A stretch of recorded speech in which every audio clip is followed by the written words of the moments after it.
नमस्कार दोस्तों, मैथमेटिक्स में इंटरेस्ट रखने वाले आप सभी छात्र छात्राओं, मित्रों और मैथ एक्सपर्ट्स का मेरे यूट्यूब चैनल पर स्वागत है। सच कहा जाए तो मैथमेटिक्स का अर्थ माथाफोड़ी होना चाहिए।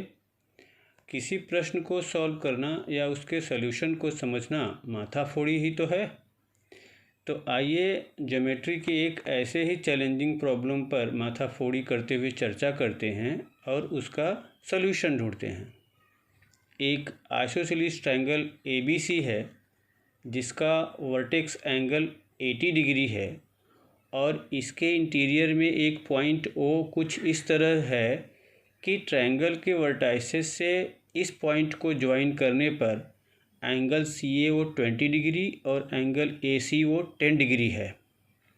हमें X मार्क्ड एंगल AOB की वैल्यू फाइंड आउट करनी है। इसे ट्रिग्नोमेट्री और एलिमेंट्री ज्योमेट्री दोनों मेथड से सॉल्व कर सकते हैं, लेकिन यहाँ हम इसे ज्योमेट्री मेथड से ही सॉल्व करेंगे। क्वेश्चन की जो इन्फॉर्मेशन है वो एक isosceles triangle with vertex angle 80 है।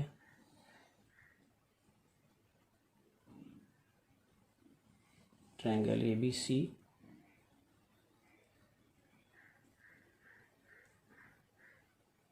ये 80 है। इसके इंटीरियर में एक पॉइंट O इस तरह से है कि AO ज्वाइन करने पर ये 20 है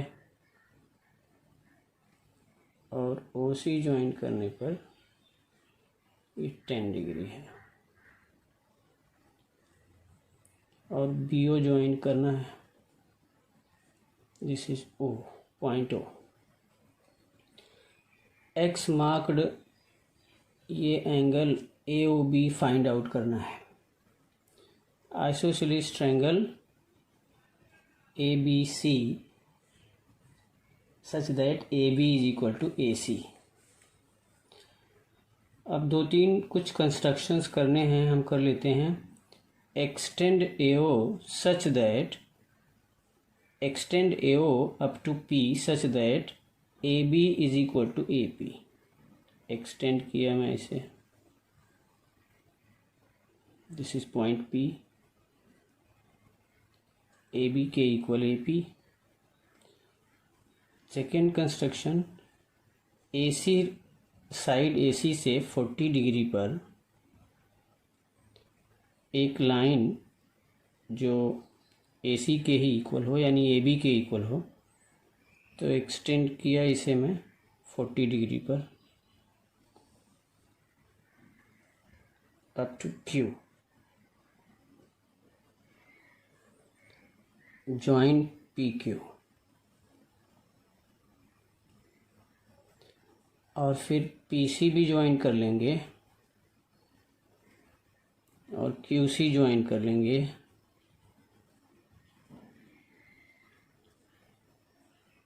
और बाद में OQ भी ज्वाइन कर लेंगे।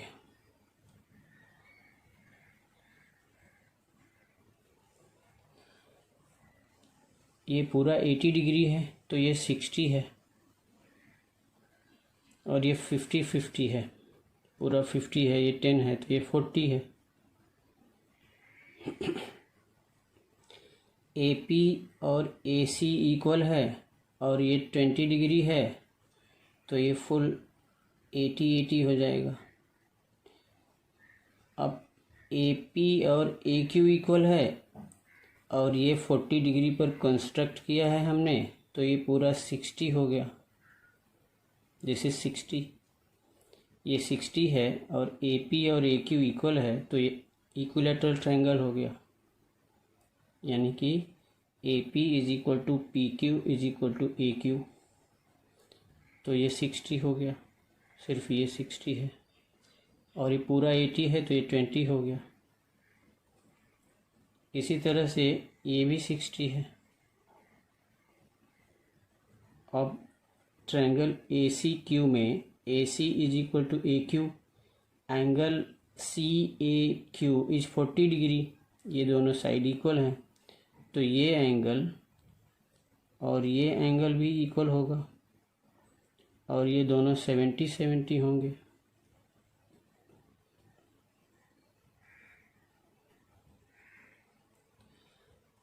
ये 20 है और ये 10 है तो ये फुल 150 होगा। Full is 150।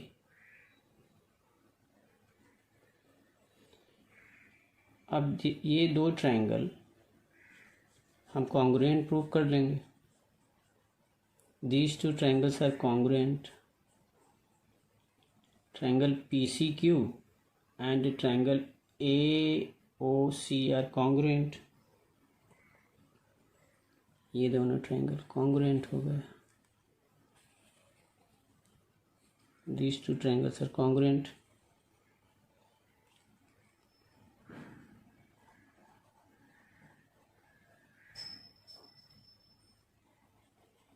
These two triangles are congruent क्योंकि ये 20 है, ये 10 है, ये 20 है और ये भी 10 है क्योंकि फुल 70 है, ये 60 है, ये 10 हो गया और ये PQ और AC इक्वल है। तो by angle side angle, angle side angle, these two are congruent. अगर ये कॉन्ग्रुएंट हुए तो फिर OC is equal to CQ, corresponding sides of congruent triangles, यानी कि ये इसके इक्वल हो गया।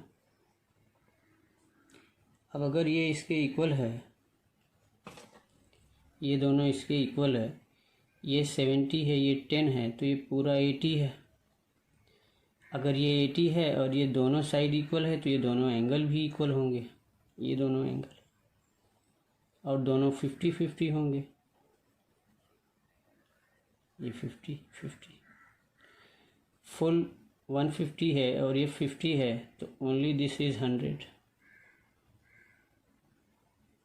अब हम बात करते हैं ये दो ट्रायंगल्स की। ये ट्रायंगल और फिर ये triangle, these two triangles, these two are congruent also क्योंकि AO दोनों ट्रायंगल्स में कॉमन है। AB is equal to AQ by construction, और ये 60 डिग्री है और ये भी 60 डिग्री है तो by side angle side, side angle side test, ये दोनों भी कॉन्ग्रुएंट हो गए। तो जब ये कॉन्ग्रुएंट हो गए तो ये वाला एंगल 100 इसके इक्वल हो गया, corresponding angles. So therefore x is equal to 100 degree. तो कंस्ट्रक्शन कुछ इस तरह से था कि this diagrams looks creepy, but ऐसा भी लग रहा है जैसे कि किसी करप्ट पॉलिटिशियन की कुंडली बना रहा हूँ। एनीवे, ये इस तरह से फाइंड आउट कर सकते हैं by geometry, elementary geometry. Thank you for watching this video and